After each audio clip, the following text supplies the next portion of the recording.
A ideia agora é falar um pouco sobre o atual cenário e perspectivas do uso comercial da biotecnologia na agricultura. Recapitulando, você já deve ter visto isso várias vezes, que os seres humanos deixaram de ter a vida nômade, se estabeleceram e aí lançaram as bases da agricultura, isso por volta de 10 até talvez 20 mil anos atrás. Então já faz um tempo considerável que os seres humanos se estabeleceram em um local e começaram aquilo que é conhecido como a primeira revolução da agricultura ou a revolução neolítica. Muito provavelmente foram as mulheres ali que tinham já um entrosamento social muito mais consistente que lançaram as bases aí dessa primeira revolução da agricultura. E desde então, os seres humanos eles têm promovido uma drástica modificação dos vegetais que acabam sendo consumidos. Aqui eu peguei um exemplo de trigo. Essa aqui é uma espécie primitiva, ancestral do nosso trigo atual. Vocês podem perceber que ela é drasticamente diferente do trigo que nós temos hoje sendo comercializado. Seria inviável manter os padrões de alimentação da população utilizando essas antigas espécies que os seres humanos tinham lá quando se lançaram inicialmente à primeira fase da agricultura, nos primórdios da agricultura, onde intuitivamente eles acabavam selecionando as espécies que eram mais interessantes. Então muita coisa mudou desde aquela época. E hoje nós temos o que? Uma série de programas de melhoramento que tem uma série de objetivos. Tá? Então, a ideia num programa de melhoramento é sempre que a gente promova a introdução de plantas, né, materiais genéticos, e aí podem ser sementes, muda, explantes, DNA, trazidos dos centros de origem dos vegetais. Lembrem-se, assim como os seres humanos, de acordo com a ciência, ele evoluiu no continente africano. Cada tipo de alimento tem um centro de origem, um local onde ele acabou se originando.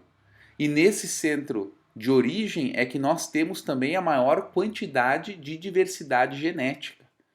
Então é sempre interessante trazer dos bancos de origem os nossos genes de interesse, porque lá nesses centros de origem eu vou encontrar grande diversidade, onde eu tenho ali a planta que é resistente ao fungo, ao vírus, à bactéria, é mais tolerante aos mais variados estresses abióticos.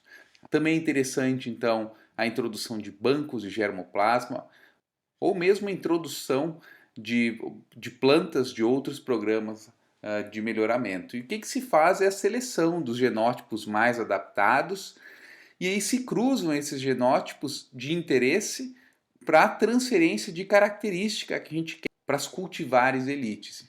Então esse programa de melhoramento ele leva um tempo considerável para que possa ser executado e isso pode ser de alguma maneira considerado até um gargalo.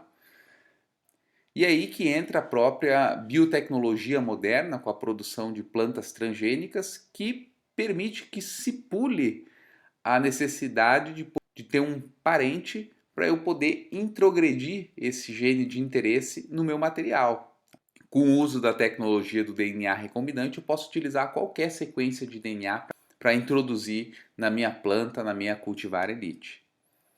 E aí eu tenho a moderna biotecnologia, que vai fazer uso dos alimentos geneticamente modificados, como eu expliquei através da tecnologia do DNA recombinante, que a gente conhece então como os transgênicos. Os seres humanos eles já fazem uso da biotecnologia, o uso então o emprego de organismos vivos como tecnologia para atender alguma demanda da população há muito tempo. Então há muito tempo já se emprega essa abordagem na produção de pão, na produção de vinho, de cerveja. Só que o que nós temos aqui de fato é uma mudança significativa no procedimento biotecnológico. Nesse caso, a gente está fazendo uso então de tecnologias muito mais modernas, como a gente já comentou nas aulas passadas. Apesar de ter provocado uma revolução na agricultura, né, uma série de pesquisadores dizem que nunca na história da humanidade uma tecnologia foi adotada de maneira tão intensa nessa área agronômica quanto o uso de transgênicos que realmente se mostraram aí muito superiores as plantas convencionais por uma série de motivos. A gente vai analisar algum desses exemplos. Vamos tentar entender como é que está esse panorama geral. E aqui uma figura que eu retirei do Serviço Internacional, da ISAA, que é o Serviço Internacional para Aquisição de Aplicações na Agrobiotecnologia, pelo menos é uma tradução aí literal. E essa imagem nos mostra aqui as 5 principais culturas transgênicas que são plantadas no mundo. Então vocês podem perceber aqui que a soja, ela possui então uma área de 95,9 milhões de hectares, isso no ano de 2018, que é esse dado mais recente, aprovada aí para importação em 18 países, plantada em 9 países, incluindo o Brasil. Há 38 eventos aprovados em 31 países e a soja ela é responsável por 50% da área de transgênicos plantado no mundo. Os Estados Unidos é o principal produtor, mas o Brasil é o principal exportador de soja do mundo. Então, 78% da produção de soja ela é transgênica. Então, a gente tem aí em torno de somente 22% da soja ela é plantada no mundo hoje, ela é do tipo convencional, ou seja, não transgênico.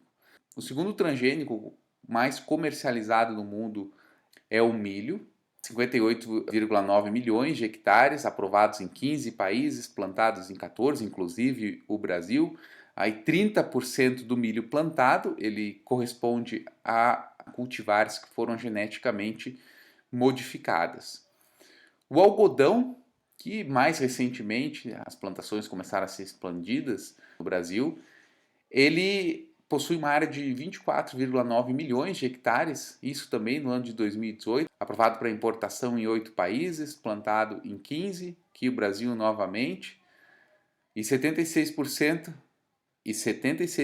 do algodão plantado no mundo, ele é transgênico. O destaque aqui para a Índia, 7,5 milhões de fazendeiros e suas famílias, elas aderiram à plantação do algodão transgênico. A quarta planta cultivada com maior área plantada é a canola. Aí a gente se destacam agricultores aí de 4 países, Estados Unidos, Canadá, Austrália e Chile.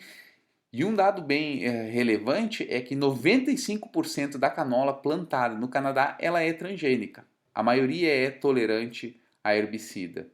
E o Chile ele cultiva canola para exportação aí dessas sementes. 29% da canola produzida globalmente ela é transgênica. E por fim, quinta planta cultivada e com maior quantidade de transgênicos no mercado mundial é a alfafa, com 1,3 milhão de hectares, isso numa área também diária, isso em 2018. E aqui somente 2 países se destacam pelo cultivo, né, que são os Estados Unidos e o Canadá. Uma coisa interessante a ressaltar é que percebam o seguinte, todos esses cultivos foram liberados a partir do ano de 96, com exceção da canola, que foi liberada, a primeira que foi liberada em 2006, faz pouco tempo. Então, de uma maneira geral, os transgênicos eles são bem recentes. A comercialização deles a nível global, ela é bem recente.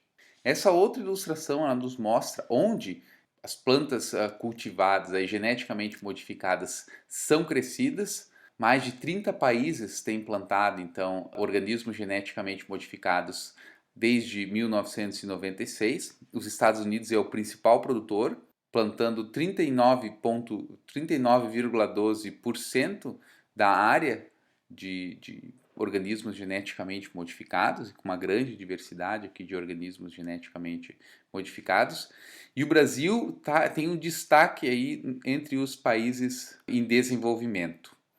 Que o Brasil é reconhecido por plantar muita soja, muito milho, muito algodão e muita cana-de-açúcar transgênica. Um fato interessante se ressaltar é que as primeiras plantas transgênicas elas entraram no Brasil via Argentina. A Argentina também é um produtor de soja, grande produtor de soja. Essas primeiras sementes entraram no Rio Grande do Sul via contrabando elas não estavam adaptadas para o clima brasileiro, muitos produtores perderam essas plantas, então quando o primeiro transgênico chegou no Brasil, que era esse resistente à soja resistente à Roundup, quando ela foi introduzida no país, tipo, já começou com polêmica e isso não ajudou em nada das discussões. Estamos falando aí isso no início dos anos 2000. Como eu havia frisado para vocês, o Canadá se destaca aqui pela produção de canola, 95% é transgênica. E na Europa, a gente tem Portugal e Espanha liderando a plantação então de milho transgênico. A Europa ela se mantém relativamente fechada ao mercado de transgênicos, eles se lançaram muito tardiamente na adoção dessa tecnologia, então tem toda uma questão de defesa em termos do mercado interno deles, né, pregando então que talvez o uso de transgênicos não seja o mais adequado, que de fato é importante produção de cultivares aí, a produção de plantas que não são geneticamente modificadas, então, mas eles invariavelmente em algum momento vão acabar cedendo a próprio processo de produção. Muito embora a Bayer tenha comprado a Monsanto, só para destacar isso para vocês também. Então, aqui a gente tem um panorama geral: 50% da área de OGMs plantados no mundo ela é dedicada à soja, 30% ao milho, 13% ao algodão, 5% à canola e aí as demais plantas que são a batata doce, a alfafa, papaya, a abóbora, a berinjela, a batata e maçãs. E o Brasil é um grande produtor então de soja, como vocês podem observar aqui em Rio Verde. Isso aqui é um número de países que estão crescendo então as plantas cultivadas em 2018. Então 15 países crescem algodão, 14 milho, 10 soja e 3 canola. Então nesses mais de 20 anos, porque o plantio de transgênicos no mundo começou em 96, pelo menos de maneira em escala global, mais de 70 países ao redor do mundo ou plantaram ou importaram. Então o mundo todo hoje consome produtos oriundos desses organismos geneticamente modificados. Quem iniciou isso tudo foram os Estados Unidos, China, Argentina, Canadá, Austrália e México. Como falei para vocês, a primeira leva de sementes de soja transgênicas vieram de contrabando da Argentina. Até 17 milhões de agricultores plantaram essas crops. Então a gente tem uma área aí de 191,7 milhões de hectares aí que foram cultivadas. E aqui em verde a gente pode observar os países que estão plantando transgênicos ao redor do mundo, aqueles países em laranja que pararam o plantio, mas atualmente eles importam transgênico, em azul, aqueles países que não plantam transgênicos, mas eles importam transgênicos. Então o mundo todo tem feito uso constante desses organismos. A gente tem alguns países que a gente não tem dados aí suficiente para fazer essa avaliação, principalmente na África.